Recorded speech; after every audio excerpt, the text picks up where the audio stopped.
Okay, so the way that you will use these principles of training, or how we're going to do them, how we're going to remember them, is through this acronym of SPORT. Okay, so whenever you see principles of training, your first thought is, right, that's the rules I need to follow in order to improve my performance. S stands for specificity. That means that your training must be specific to two things, the sport and the performer. What this basically means is if you are a marathon runner, you are going to train in a very, very different way to a 100-metre sprinter, because you need to make sure your training is specific to you as the performer, but also to the sport. Okay? The P and the O, they go together, and they stand for something called progressive overload. And progressive overload basically means the gradual increase of the demands on the body to improve performance.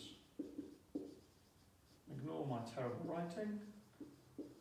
Okay, the gradual increase of the demands on the body to improve performance. And what that basically means is that your training, if you were here to start with and you want to get to here, you have to gradually increase the demands on your body. So what will happen, if you imagine it's like a step, you are here already, you want to get up here.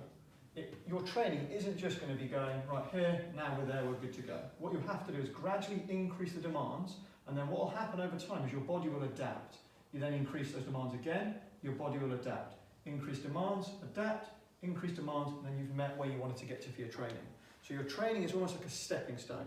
You increase what you're trying to do, then your body will have time to get used to it, increase it again. You do this in 4 different ways.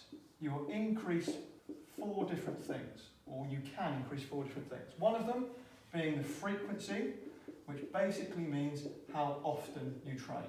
So you can increase the demands by saying, right, I'm going to train once a week, and then I'm going to increase the demands to twice a week. You can increase the intensity, which is how hard you work. So this could be that you're going to work at 60% of your maximum heart rate. You're then going to increase it to 65, then 67, then 70, whatever it might be. You can increase the time you train for. So you could say that you're going to train for 60 minutes, you could increase that to go to 70 minutes, then 80 minutes, gradually increasing those demands. So frequency is how often, intensity is how hard, and the time is how long you train for. And the final way you can do it is by increasing or changing the type of training that you're doing. So if you're doing circuit training, you might change that and do some plyometric training. By changing that type of training, it gradually increases those demands, allowing your body to improve. The R stands for reversibility, and all that means is that you, when you're creating some form of program to develop your training, you're aware that if you get injured or if something happens where you can't train, all the gains that you have made will be lost. So you understanding that reversibility just means that if training stops, gains are lost. So if I was to start my training here on my step again, and I did all of this, gradually increased these things, and I got to here and got injured, I would have to start my training again when I got fit again, back here. I couldn't start there because all the gains I've made will have been lost. And the T stands for tedium. And all that means is you have to be aware that in your training, you will need to do something to prevent boredom.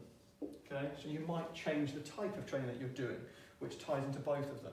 You might decide that instead of just going out and doing a 10-mile run once a week, then twice a week, I'm going to change it and I'm going to do a 10-mile run, then what I'm going to do is I'm going to do a 15-mile cycle.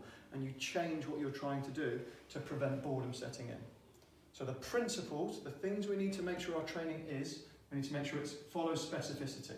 We need to make sure we've got progressive overload in our training. We need to be aware of reversibility, and we need to cater for tedium.